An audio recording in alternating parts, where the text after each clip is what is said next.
कान किस तरीके से जले थे, क्या हुआ था? भाई हमें कुछ नहीं पता, जिनको पता है बॉम्बे में,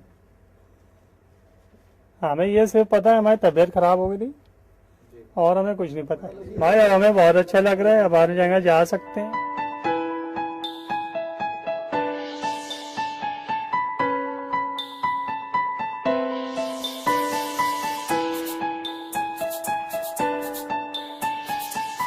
पेशेंट को देखा ही होगा, किसी गलत रीति रिवाज के चक्कर में पड़ करके उसने अपने आप ही अपने दोनों कान जला दिए थे।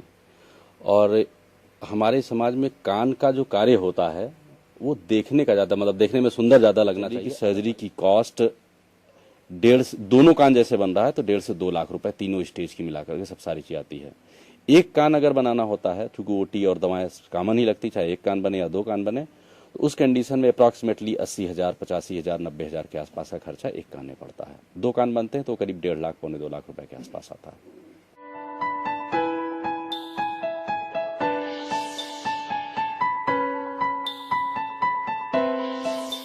ये बेसिकली ये ओशो इंटीग्रेटेड इम्प्लांट है। ये हम लोग के हॉस्पिटल की प्लास्टिक सर्जरी ओपीडी में आया था।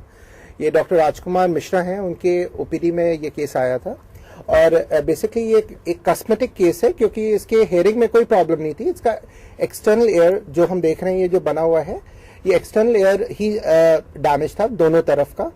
इसमें ओशो इंटीग्रेटेड इम्प्लांट दोनों तरफ इस्तेमाल किया गया है, और जो कि एक इजराइल की कंपनी से ऑर्डर किया गया था। इजराइल से ये डायरेक्ट आया है, और इसमें करीब 40 मिनट की सर्जरी में हमने दोनों तरफ दो ओशो इंटीग्रेटेड इम्प्लांट डाले थे। इसमें प्रोस्थेटिक ऑसियो इंटीग्रेटेड इम्प्लांट की टेक्निक होती है। इसके अंदर पहला स्टेज ये होता है कि जो यहाँ कान के पीछे की हड्डी होती है, जिसको मैस्टॉइड बोन बोलते हैं, उसके अंदर कुछ टाइटेनियम के इम्प्लांट लगाए जाते हैं। टाइटेनियम के इम्प्लांट इसलिए लगाते हैं, बॉडी से लीस्ट रिएक्टिव होता है, कम से कम रिएक्शन उसका होता है, तो जिंदगी भर के लिए चल पाता है।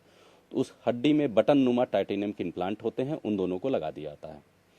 करीब 3-4 महीने बीत जाते हैं तो उस इम्प्लांट के ऊपर एक नट बोल्ट स्क्रू जैसा चीज होती है, जिसको एबटमेंट बोलते हैं, उसको निकाल के बाहर की तरफ कर दिया जाता है यहाँ पर, जिससे वो 2 ठो पॉइंट की तरह से निकले रहते हैं।